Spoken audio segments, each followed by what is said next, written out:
what did you want to be when you were in school as a child? Well, of course, I had no idea that I didn't want to be a farmer because I had to work very hard on the farm. When I went home from school, sometimes I would get slapped on both hands, and if my parents were digging out the potatoes or doing something, my hands would be too sore to pick the potatoes.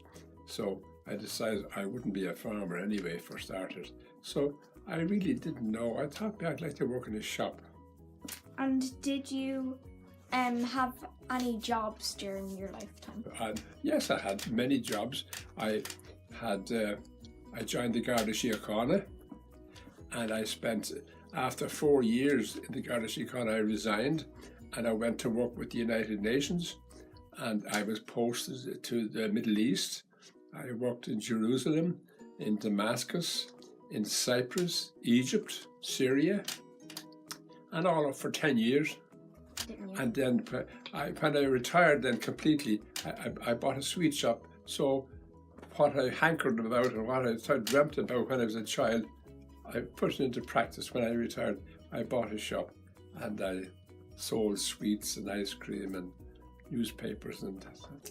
Did you have any animals or pets when you were small? No, because we had loads of animals on the farm. Dogs and cats and pigs and everything.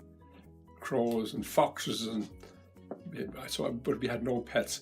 We had a pet pig, and the pet pig, because its mother couldn't rear, she had 12 young bonnets, and she couldn't rear them all. So we gave one to some neighbours, and we kept one for ourselves. And he grew up to be a terrible nuisance. He would open the oven with his nose, and if there was something in the oven left over from the meat, he would pull it out and eat it, like a piece of apple tart or a piece of cake.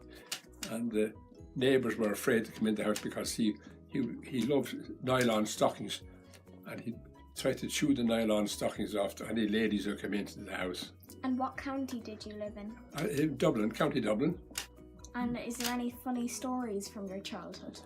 Oh, I suppose I have many funny stories. Yes.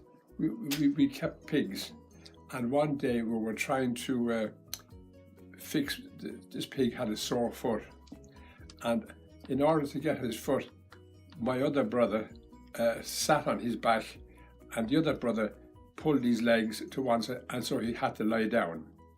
And so then he fell, and then I sat up on the pig's back while we were trying to get a good position, and the other two fell, and then the pig took off, and I on his back, and I was like a jockey on a horse, but we only went about 50 yards, and then I fell off the pig.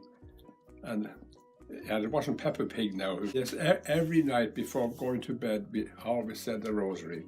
My granny and my mother and my other siblings, we all said the rosary before going to bed. I was 10 years of age when my dad died, and but then my granny came to live with us, and we had no electricity in the house because there was no electricity in rural Ireland at the time. And for the first 20 years of my life, I had no electricity. Yeah. So my mother had to wash everything by hand, no washing machines, dishwashers, electric cookers. So it was a very tough life on parents trying to rear children. My mother had to work very, very hard.